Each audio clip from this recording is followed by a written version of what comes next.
Hi guys, and welcome back to another video on tips and tricks in CAD. And in this video I will demonstrate how to create your own wall style. If you have not watched the first video where I explained some of the basic concepts, please watch it before continuing with this one. I have included the link for the first video in the description below. I will start to insert a standard AEC wall. Now just for some clarity, any default component or object that you insert in CAD will have a standard option that you can use to modify or customize to your specifications. It's rather nifty that you don't have to invent the wheel.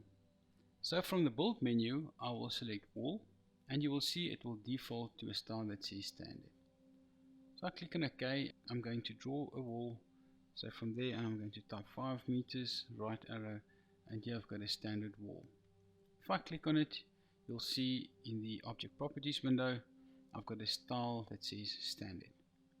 So let's copy this, and we're going to right click, select wall, and we are going to click on copy and apply wall style. So let's give it a name. I'm going to call it my new wall. Click OK. So if I select it again, you'll see now it's got a style name that says my new wall. I will right click and I will select edit wall style. This dialog box appears, and when I click on components, on the left hand window I have a preview of the wall and its components, and CAD will select the corresponding component which is selected from the right hand window. In this case I have only one component anyway. The buttons on the or commands on the far right is what we are going to use to create and manage more of these components. Depending on your screen size and resolution, you might want to expand this dialog box to see more information. So I'll bring the pointer to the edge of the dialog box until it changes to horizontal arrows, and you can just drag it. And there you can see all the information relevant to that specific component. So when I double click on this component, it will open up and I can start doing modifications. I will change the name and let's call it brick wall. This becomes very important when you have multiple components. It will just make your life so much easier. For example, when you want to add a material to a wall with multiple components, because CAD will actually give you a list of these components, you can choose from them to apply the new texture, which makes it much easier and simple. To name but one example, I will change the priority in line with the other wall components, and I'll make it 800. Now the intelligence behind the priority is to tell CAD how you want these components to react when they intersect. Which component must have higher priority when they need to cut into each other, or when a cleanup radius must be applied. A simple example is when you have a wall and a foundation component.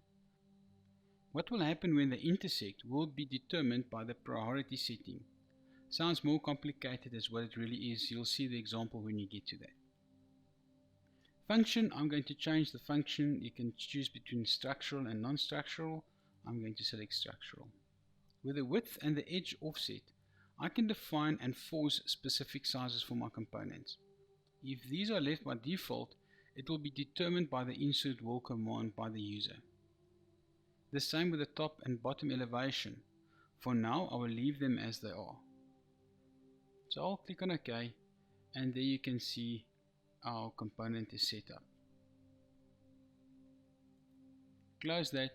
So when I go now and select wall, I'm going to select my new wall, and this is where I can force the height and the width.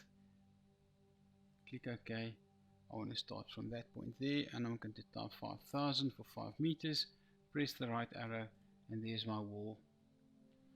So with the knowledge gained in this video, you should be familiar with the interface, and in the next video we will create a wall style with multiple components. If you enjoyed watching this video, click the like and subscribe buttons, and do not forget to send me your comments and requests.